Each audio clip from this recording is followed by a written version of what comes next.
rétablir les corps et les esprits. Qui fait ça? Est-ce que vous le faites, vous, Blandine? Oui, parce que je pense qu'ils sont indissociables. Donc, quand on est mieux dans son corps, on est mieux dans son esprit. Quand Ouais. on est mieux dans son esprit, on est mieux dans son corps. Mhm. Donc, c'est indissociable de faire ça. Moi, je suis de l'association Argos de Milan, qui aide et soutient les personnes qui ont des troubles bipolaires. Et on s'est demandé qu'est-ce qu'on peut apporter, qu'est-ce qu'on peut donner.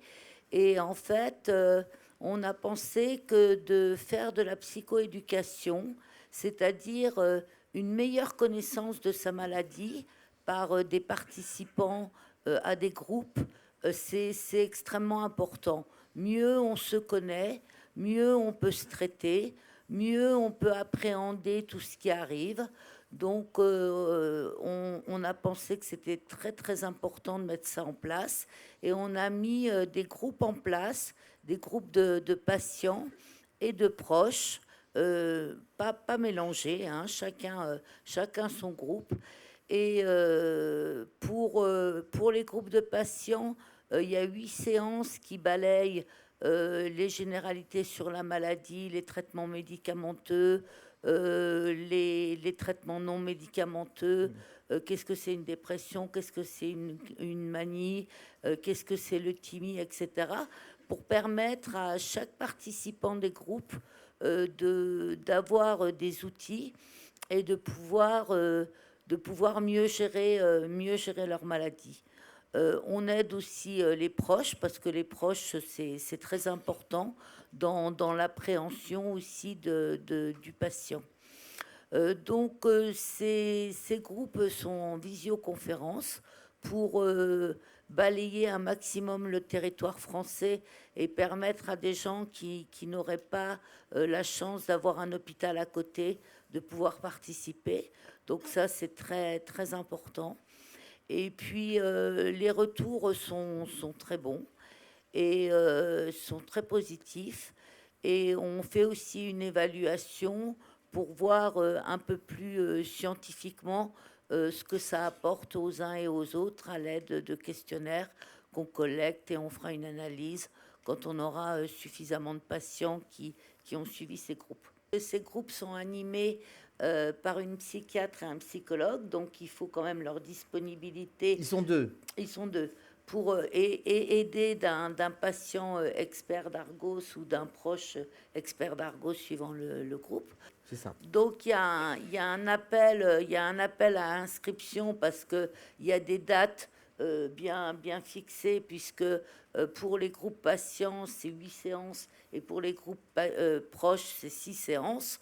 Donc, c'est rythmé sur les mois. Donc, on fait un appel à inscription. Les Qui est personnes quoi? Qui est généralement en répondent. septembre? Il y a un deuxième appel en janvier? Non, on n'a Pour avoir pas une de... idée, Ça non? dépend Ouais. de la C'est en continu. disponibilité des D'accord. animateurs, en fait. Et donc, voilà, il faut être adhérent de notre association. Et puis, on fait un appel à inscription, les gens répondent. Bon, il y a plus de demandes que d'offres. Donc, Vous on décalez remet les gens les sur listes d'attente. des groupes, voilà.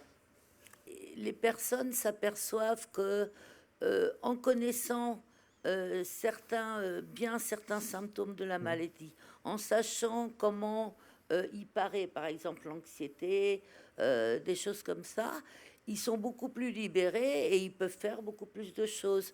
On insiste aussi sur l'hygiène de vie, sur marcher, faire du sport, etc. Et en fait, ça redonne à des gens l'envie de faire, l'envie d'essayer. Et ça, c'est hyper important. Est-ce que tu penses comme moi, enfin, que dans ton approche, ou les gens auxquels, enfin, que tu rencontres, moi, ce que je trouve très difficile dans le trouble bipolaire, c'est que, en tout cas, moi, je le vis comme ça. En gros, il ne faut pas faire ce que j'ai envie de faire, et il faut faire ce que j'ai pas envie de faire. C'est-à-dire, si je traduis, quand je suis déprimé, j'ai quasiment envie de rien, mais il faut que je fasse. Il faut que j'aille marcher, il faut que je fasse des courses, il faut que je cuisine.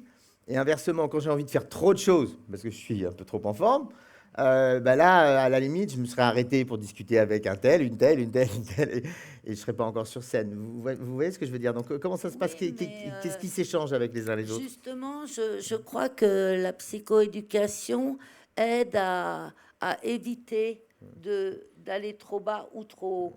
Elle aide à l'euthymie et ça permet de trouver à peu près son équilibre. Ouais, ouais. Maintenant, chacun est ce qu'il est, chacun Hmm. a ses hobbies, Vous avez etc. un truc? Ben, moi, je crois qu'on est un tout et on fonctionne aussi bien avec sa tête que ses jambes. Et il faut essayer que la tête ne prenne pas trop le dessus pour être plus capable de rien faire et de rester dans son lit à plus arriver à se bouger. À qui le Et dites-vous? puis, les jambes, ben, en crise de manie, d'éviter qu'elles nous fassent trop courir. Et ça, je crois qu'une bonne connaissance de sa maladie, soi-même, une bonne connaissance de ses symptômes, ça aide beaucoup. Ça aide beaucoup à éviter de monter trop haut ou trop bas. Ça ne veut pas dire qu'on y arrive, hein, mais ça aide beaucoup.